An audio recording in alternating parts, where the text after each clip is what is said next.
Van Drew. He's a member of the Homeland Security and Transportation and Infrastructure Committees. Congressman Van Drew, your reaction to the developments over the weekend?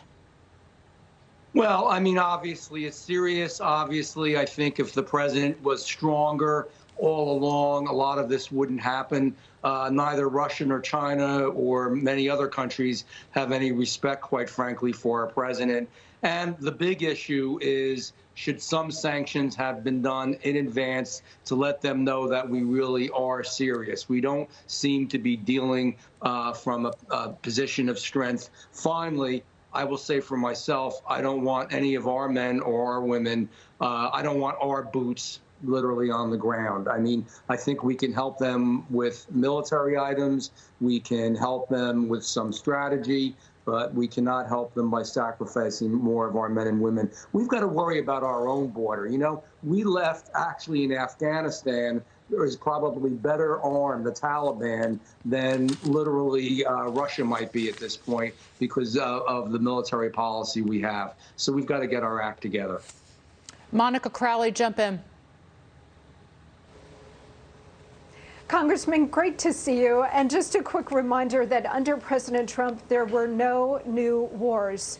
That being said, you know, Vladimir Putin has often talked about how the collapse of the Soviet Union was the greatest geopolitical catastrophe of the century, not World War II, where the Russians lost 24 million people, but the collapse of the Soviet Union. Vladimir Lenin also said Ukraine is the breadbasket of the Soviet Union. So Ukraine is obviously critically important both to Putin and to Russia.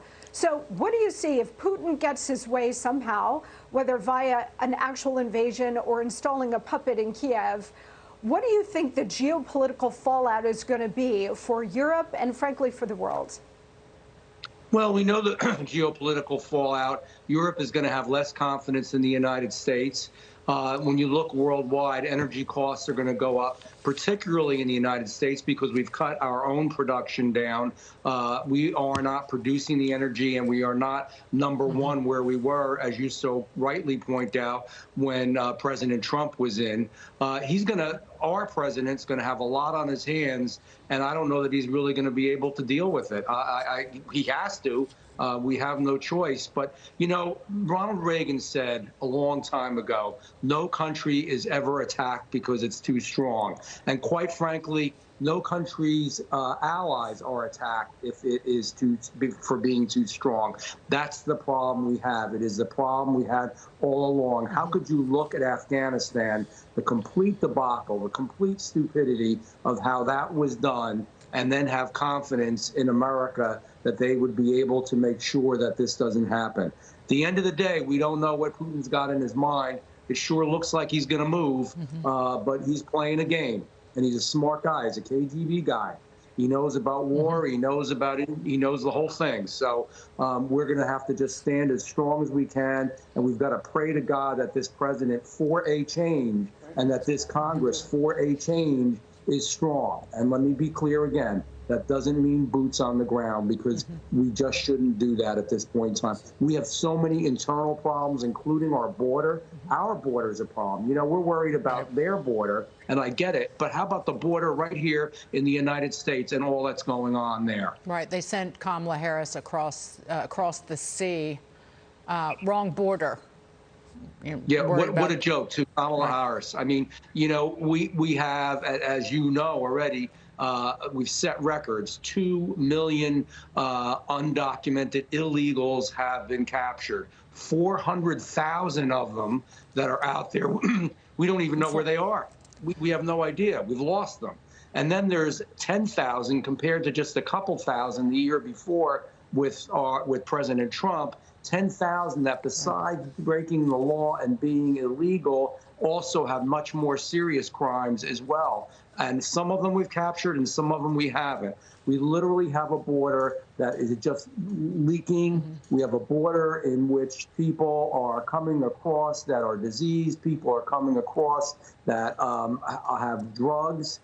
People are coming across that are actually criminals themselves and hurting women and children. It's just an awful situation that could be remedied so easily. Right. This is the way they want it. They don't believe in enforcing the laws of the land. The laws of the United States of America. Congressman, the number of House Democrats not seeking re-election hitting a 30-year high. New York Congresswoman Kathleen Rice, the latest to announce she is retiring. Your reaction to all this? Because they know they can't win, given the policies coming out of the White House? Well, to be honest with you, they're going into retirement. A lot of them just should go into hiding. With the job that they've done to this country, what they actually have wreaked upon this country, they should just be going into hiding. Of course, they're retiring. Some of them are retiring because even though they may be from super safe districts, they just don't want to be in the minority, and they don't want to be there as we go forward. As a strong majority and strong Republicans that I hope have the real guts to stand up and investigate so many things that have gone on, so much that has been wrong, to straighten this country out. And then secondly, there are those that just know that they're going to lose. So it's a combination, and I'm going to tell you, it's not over yet. There's more that are going to retire. Thank you so much, Congressman. Great to see you. Congressman Jeff Great to see Andrew, you. have a great week.